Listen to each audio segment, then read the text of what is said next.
হযরত আবু হুরায়রাহ রাদিয়াল্লাহু তাআলা আনহু হতে বর্ণিত।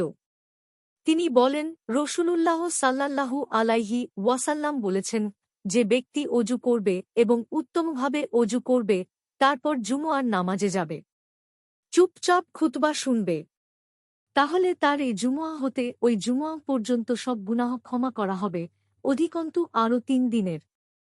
আর যে ব্যক্তি খুতবার সময় ধুলা বালি নাড়ল সে অর্থহীন কাজ করল।